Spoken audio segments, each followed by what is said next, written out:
I am a journalist of over 25 years standing, by the grace of God, and I have records. It was in the past, of course, that people forgot shots of the national team players, and they were using scissors to cut. Maybe at that time we didn't have kit managers. At that time we didn't have kit managers. Who would have ensured that the kids were taken to the stadium? It was in the past that we had people who could not keep simple records, and FIFA had to ban Nigeria for 2 years, you know, for feeding overage players in some youth tournament. It was in the past that among these people who have so record keeping is a lot better now. Yes, much better. And the kind of players we feed in the past under 17 FIFA World Cup trophies that we won, everybody held, you know, the youthfulness of the players. It was clear. It's a lot of difference from the kind of overage people that were being fed in those days. And in the past, among the people that were who have been criticizing a lot were people who were even shown the way out of the Nigeria Football Association at that time for reasons that we should not be saying on television. We also remember those who were in the technical committee at that time. There was a period they were told to go to London. They were told to go to Europe to monitor Nigerian players in Europe. And they sat in one hotel in London and they were making calls. In the era of social media, that's going to be a lot difficult now. Yes. It was in this same the past, you know, that we romanticize so much about, that the officials forgot the international passport of Nigerian players for an own match. Okay. We are playing in the Badon. The president is better. You have given us. They forgot international passports in Lagos when we were playing in the Badon. It was also in the past that the Super Falcons, they won an African Women Championship in South Africa and refused to leave the hotel because they were not paid. The future is better. But now, we don't have all these things. But they want you to believe that their period was super perfect. I agree with you. There's no administration that can claim perfection. It's not possible. Only God is perfect. There are a lot of challenges. Tony, please, there are a lot of challenges. See, we have come out. The good thing about the Amaju Pinnick administration is that there are no pretenses. We have come out severally to say that, look, we have challenges. And every time we engage the coaches that we hold, just last week, we paid 2 months out of what we were paying the assistant coaches. And gradually, by next we want to settle more, so that gradually we ease off from there. As I speak with you, we have the under 23 team in camp. We have the Super Falcons resuming in camp today. Yeah. We have the under 17 girls. They have a World Cup qualifier against South Africa this month. The Super Eagles are coming to camp this weekend. A lot of challenges. A lot of and the resources are not expanding. And the responsibility is increasing. Constricting. Anyway, Demola, you have made your point. Let me come to Barrister Green. Barrister Green, people say when Siasia was there, he got sacked, Barrister Green. Keshi was there, he got sacked, Barrister Green.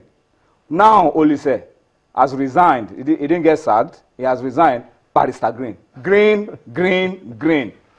Why? Green. What's it with you and coaches who come and go, and your name is always there, Green? Well, first and foremost, I will want to say that I lead a team of people. That's a committee. Technical committee. Technical committee. As head of the technical committee, whatever decision that the committee takes, I stand to defend. I stand to uphold. Decisions are not taken by me alone. It's taken by everybody. And whatever decision we take, we don't have split decisions. It must be unanimous. Everybody must talk, everybody must contribute, and at the end of the day, we must agree. And I don't care if it takes me to bearing the brunt. That's, of course, that's the price you have to pay as leader, as head. You are like a dustbin, you know.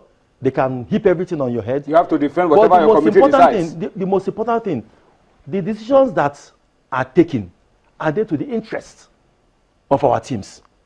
Are they to the advancement of our teams? These are the questions people should ask. In the case of Siasia, and I thank God today, Siasia has come back bigger and better, and even more experienced. Things he never knew in the past, he now knows now. And the way he conducts himself, the way he carries on the business of which has been entrusted to him, is such that we admire now. Of course, we never qualified. But is there on temporary basis? Well, nobody knows. Nobody knows. Should Siasia do very well? Of course, like everybody knows, all of you will say, let Siasia remain. Keep him. Because a coach is as good as his last result. If a coach does well, the coach remains. If a coach does badly, the coach is sacked. It's all over. It's universal. And Siasia's last result was winning the African Cup of course. And so it's here. But again, let me tell you, see, people are used to doing things the same way, and they get the same result. So when you do things differently, and you get different results, that shows that you're advancing. Why do people feel that you try to influence selection of players? You ask for the list. What do you want to do with the list, for example? When you tell these coaches, bring your list. What's the issue with that? I've just explained it, that nobody influences the list of any coach. The most important thing is, once a list is drawn, they bring it to the technical committee. The technical committee will now look at the list. Like I told you earlier on, I talked about eligibility. I talked about issues of visas. I talked about issues of nationality. There are so many other things that you have to look. For instance, it's happened in the past. A coach sent a list, and one of the players was not eligible to play. And we spotted it out. And by the time we knew it, it was too late. So these are the things we take into consideration. Most of the time, you don't touch whatever list they give you. No. It's just but again, if you need to advise, you have to advise. Because there are technical people in that committee. Christian Chuku is a coach. I wanted to explain that because a lot of people believe that you are not a coach and that you didn't play for the national team in the past. And so why should you always be interested in... For goodness sake, I have put in nearly 30 years in football administration. I ran Sharks as Secretary of Sharks, CEO for like 8 years, unbroken. I've been chairman of River State Football Association for 12 years. I have employed, including the coaches that we have, some of them have worked under me. And so what are we talking? I'm not a new person in this business. And it's not me alone. Chuku. Is Chuku new? Christian Chuku? Christian Chuku. Is he new? Garba Lawal. Victor Ekpeba. Name them. The list is endless. Paul Bassi. Paul Bassi is in CAF and FIFA. I'm in CAF. And so what are you talking about? What is there? We know it. But the truth of the matter is, when people know that you know it, then they become very uncomfortable. Somebody is asking, why do our players wash their jerseys in the national team? Anyway, maybe this applies to Eaglets, Flying Eagles, and under 23 because in the Super Eagles they don't wash. Just don't waste your time. That is a lie from the pit of hell. Washing of jerseys by the players. No player washes his jersey.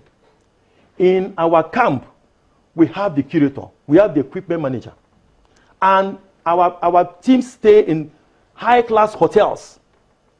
And once a match is played, once after training, the man that is responsible for those kits gather the kits and take them to the laundry. And we pay. Part of the money we spend, part of the huge amount we spend, go for things like this. Laundry. And so, if you're talking about paucity of kits, one can understand. Of course, we just signed the contract with Nike. Nike was even ill-prepared. Because you haven't signed a contract. You give it some time. You give them some time to design your jersey.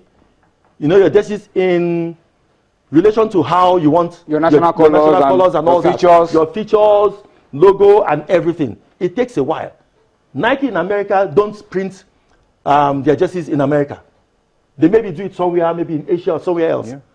And once the design is made, it is brought to us, and we look at the design, and that is it. And I tell you now, we have received our kits in plenty. Okay, so now so we have enough kits now. Yes. We have to go now because they say our time is up. But Demola, somebody is asking a question, but it's a pity we don't have time for this one. Say, are you being owed salaries? How many months are you being owed? I'm not. Yes, come. I'm not being owed salary because I'm being paid by IPs. I'm on the IPs. Government pays me directly. I'm a civil servant. Which one is IPs? It's different from TSA? Yeah, I'm on the government platform. I receive civil servant salary. Okay. But those who are in the management, those who are in the management, from general secretary, they are being owed salaries up to 4 or 5 months. In the NFF. So, exactly. So it's not as if only the coaches are feeling the brunt. Everybody. We don't even need to be saying that. World over. You know. World over, people owe salaries. But they must pay. But they must pay. Even delay is no default, as long as you accept that you are owing and you are constantly engaged that you are going to pay. Okay, well, Pastor Green, thank you so much for coming on the show. Yeah. Demola Lajire, thank you as well for coming on the show. I pray that henceforth things will be a lot better than we had in the past.